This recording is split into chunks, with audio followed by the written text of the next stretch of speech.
Allez, on a dit qu'on commençait par le plus important, en tout cas les priorités pour pouvoir passer le CT.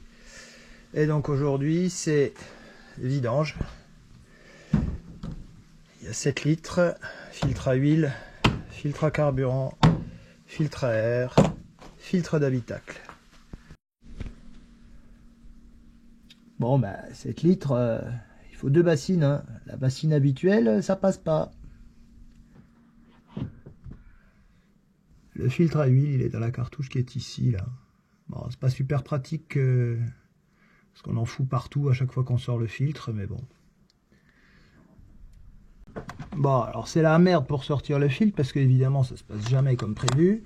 Il a fallu désolidariser cette conduite-là, parce que sinon, on ne pouvait pas sortir le filtre tout droit.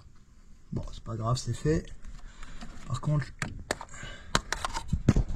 on va aspirer toute l'huile qui reste dans le support de filtre là. Ça sert à rien de laisser tout ça là-dedans. Bon, 3 joints à changer sur ce porte-filtre. Le petit joint torique qui est ici au bout. Un autre joint torique ici et le gros qui est là. Ils sont vendus avec le joint, donc ne pas oublier de le faire si vous voulez que la filtration se fasse convenablement. Voilà, le filtre et les joints sont remontés sur le porte-filtre. Alors je sais pas de quand dater les autres. Mais alors ils étaient tout durs, comme s'ils avaient cuit là. J'en ai chié d'ailleurs pour les enlever. Par rapport aux neufs qui sont bien souples. Donc je pense que le filtre avait un petit moment déjà. Bon, on va pouvoir remonter l'ensemble en n'oubliant pas de lubrifier les joints avec de l'huile.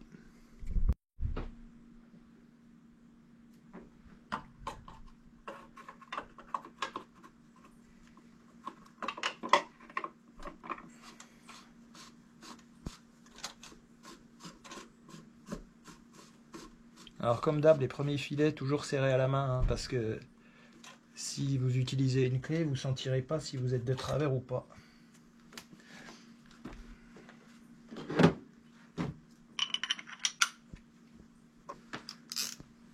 Et quand les premiers filets sont en place, on finit à la clé.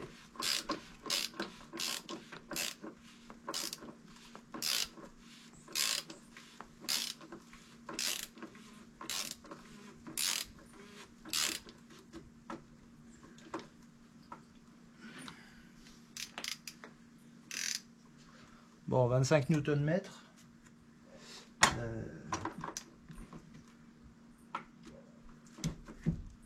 On va le faire au pif, hein, parce que la seule clé dynamo qui fait 25 Nm, je pourrais jamais mettre ce type de cliquet dessus. Hein.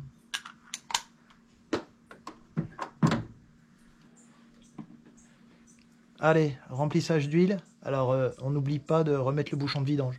Alors, ne rigolez pas, mais il m'est déjà arrivé de balancer 5 litres d'huile par terre après avoir oublié de remettre le bouchon. Hein, donc, c'est con, quoi.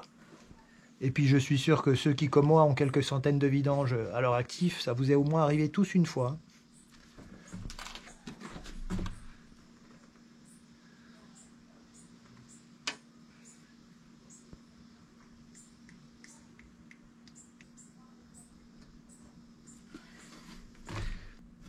Allez, filtre à air maintenant.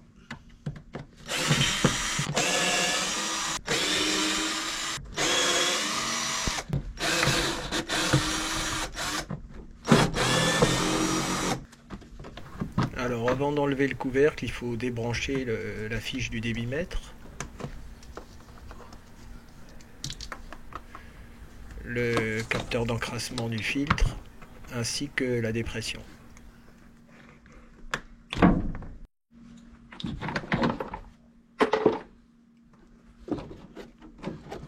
Ah, ça c'est pas vieux. Bon, l'autre est pas vieux, mais j'ai un neuf, alors bon. Je remonte le neuf, hein. Je suis pas à 15 € près.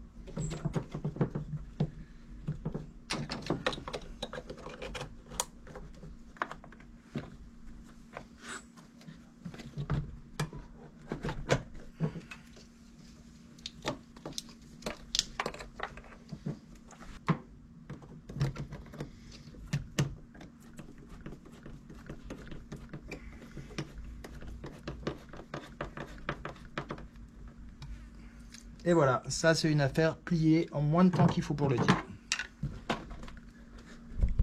Allez, cette fois-ci, le filtre à gasoil qui est situé grosso modo sous le siège conducteur. Il y a 2 raccords à défaire. Voilà, bon, pas de difficulté, hein, rien s'y colle. Voilà, le filtre est changé. Pas de difficulté particulière, donc je vais pas filmer, d'autant plus que là sous la bagnole c'est pas évident.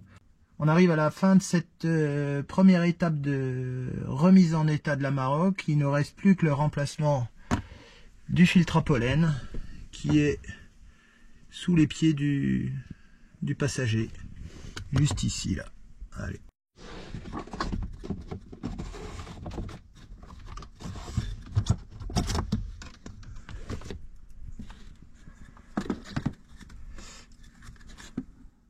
Allez, hop, poubelle. Alors, quand vous remontez un filtre à pollen, il y a un sens. Hein. Vérifiez dans quel sens le pulseur envoie, parce que sinon, la filtration n'est pas optimale.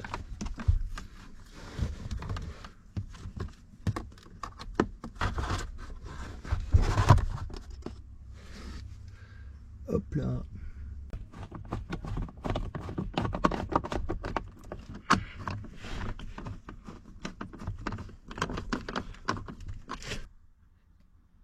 Allez, dernière chose de la première étape de cette révision, c'est la remise à zéro de la maintenance. Alors, elle n'est pas très vieille, hein, cette vidange, 6500 km, il y a un peu plus d'1 an. Voilà. Alors, avant de remettre à zéro, il y a un truc que je voulais. Alors oui, donc on va remettre à zéro, hop.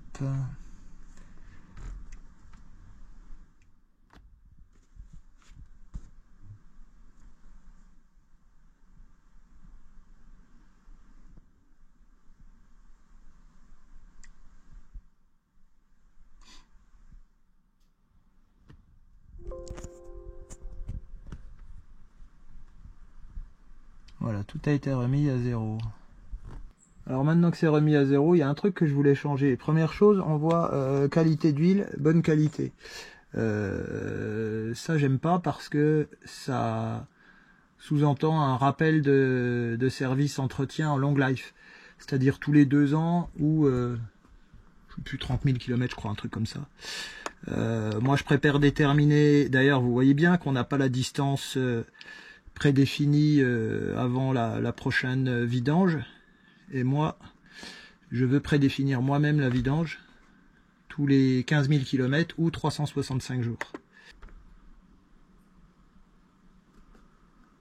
Donc pour ça, il faut aller dans le module instrument,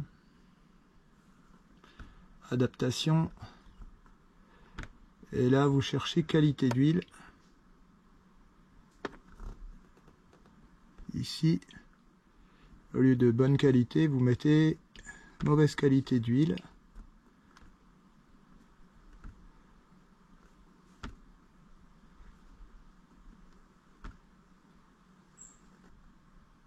Alors, pour déterminer le temps et le kilométrage jusqu'à la prochaine vidange, on va dans adaptation.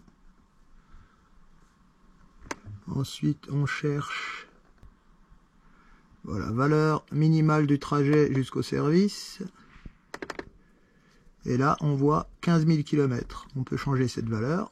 Moi, 15 000 km, ça me va. Et on peut aussi déterminer le nombre de la durée. Et moi, j'ai mis 365 jours, puisque je veux que le témoin de maintenance m'affiche la révision tous les 1 an ou 15 000 km. Voilà. Et puis si on regarde au tableau de bord ce qu'il nous affiche, là, voilà, on voit bien qu'on a 15 000 km avant l'affichage du témoin de maintenance ou 365 jours.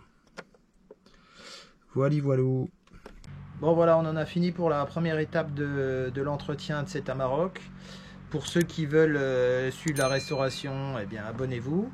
Ceux qui n'ont pas vu la présentation, je vous invite à regarder la vidéo qui s'affiche en haut à droite ou l'autre droite, ça dépend comment on est tourné. Voilà, il va y avoir beaucoup de travail sur ce véhicule. Prochaine étape, la résolution. Alors non, 2 prochaines étapes avant le contrôle technique. Premièrement, la courroie de distri, la pompe à eau qui n'a jamais été faite en 10 ans et 140 000 km. Voilà, donc il y en a qui aiment jouer avec le feu. Et puis deuxième chose, évidemment, des défauts qui m'empêchent d'obtenir le contrôle technique. C'est le défaut d'airbag et le défaut d'ABS. Voilà. Bon, eh bien, écoutez, je vous dis à bientôt pour une prochaine vidéo. Allez, ciao, ciao.